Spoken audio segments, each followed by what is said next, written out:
Heyhoo kids and cats from all over the world. See the Bluesbastard one more time. Today with a Kelton suede, pretty ugly looking guitar, but it sounds really cool actually.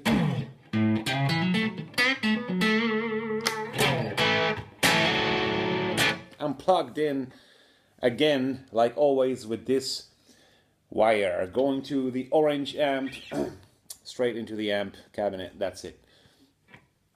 Today I'm wearing a scarf because it's cold outside and I just came from outside, and once I wear the scarf, it seems like when I take it off, it seems like there's something missing. So all the ones who are asking themselves, what the fuck is he doing with a scarf? Like I had some other comments on other videos.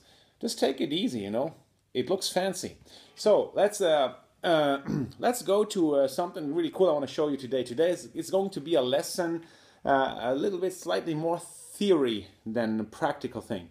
I wanted to show you the inversions of triad chords along the neck, because it will help you to improvise, and once you are just playing in a trio or whatever, you will be able to solo and also approach chords during solos. And I'm going to show you what I mean actually. Let's just say we are playing in G.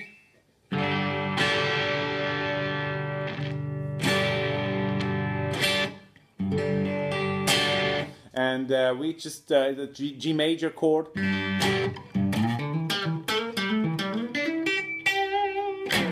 We will play a G major, whatever, pentatonic, or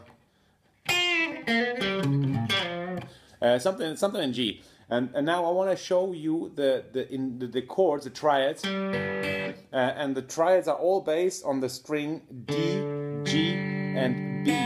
So it's like string 2, 3, and 4, D, G, B.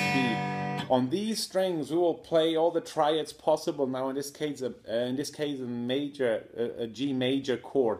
As you can already know, the open strings are already a G major chord, because once you grab the G chord the way you learn it in the school, something like this, you know. These strings, the three strings, are played open. So now we have the inversions of the chords, meaning like we have a root, we have a third, and we have a fifth of the chord.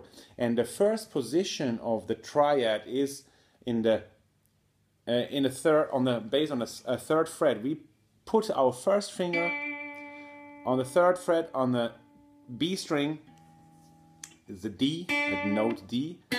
Then we put the second finger on the fourth fret of the G string, which is a B.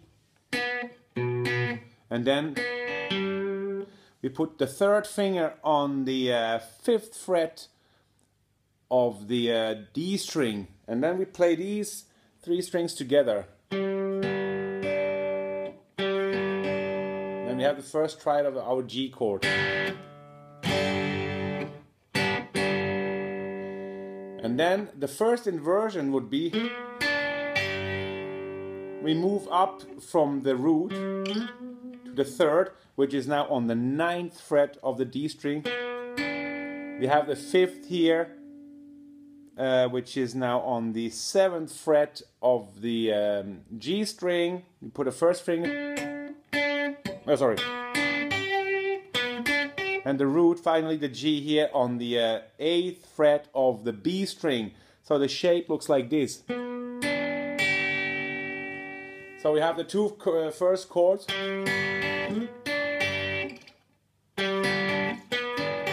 And we have to go on to the second inversion, which is already, which I already showed you, the open strings. But since we're going up the neck, we would play this on the 12th string, just barring whatever finger you like. You can bar with the third finger, you can bar with the first finger.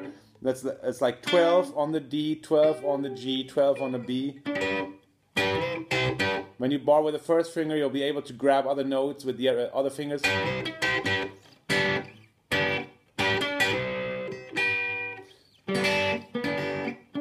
And I recommend you to really practice these sorry. These chords, since once you know this is all G,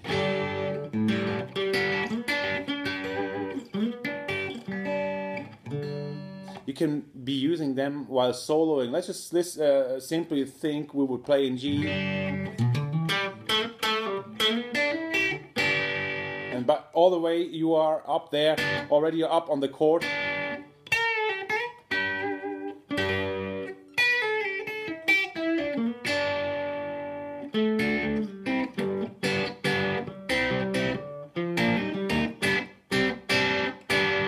And finally, of course, you can now, since you know G, you know A. A is just simply on the 5th fret, doing the same chord shapes with the same distance.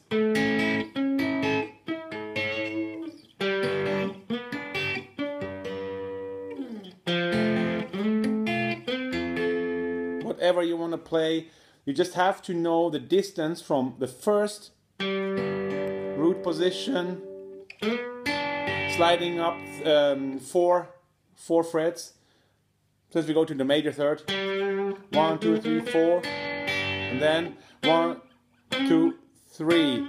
Then a minor third up to the second inversion. I'm probably messing up with the explanation, but anyway, you have 3 different chord shapes for each triad. This is the root position. This is the first inversion. Sorry. 4 frets up and then 3 frets up, second inversion. And this works with all other chords, with every other key, like F for instance.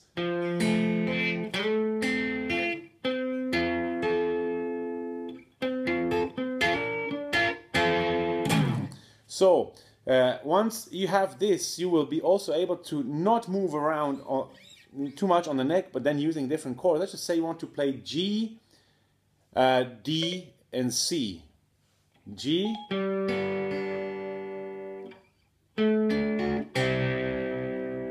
so D would be this second inversion of D is here, C is here, and G is here.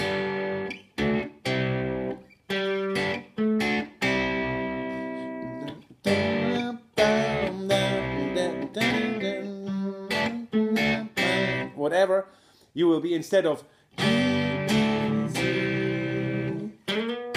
sorry.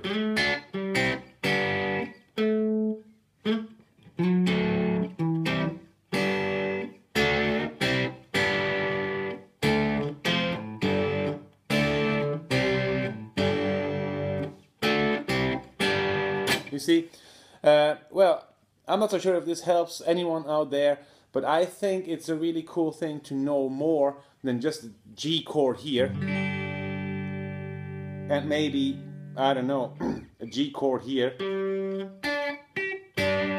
Whatever you want to, with the roots, always the root on the bottom.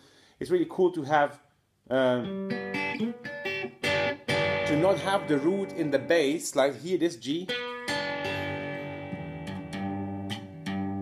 You have the third in the bass, meaning when the bass player is playing your root, you will be not in the way of his sound area, and so on and so on. This is like, if you have a keyboarder, you will also be able to move around the chords and fit the music, so it's like tasty, and you can have a difference between the triads that the keyboarder plays. If the keyboarder plays this triad, you might go, just so that it gives a diversity to the music. Anyway, I'll explain the last time. Shit, the battery is almost over. Okay, the last time we want to play triads for each and every chord. We know G on the third fret. Let's just play another one. C, for instance, is here on the 8th fret. You see, it works everywhere.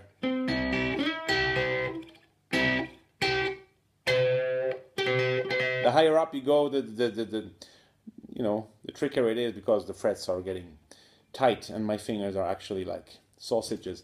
Anyway, so I hope you guys enjoyed this one, and see you another time when it's cold outside. Merry Christmas to everyone, if I don't see you before. Cheers.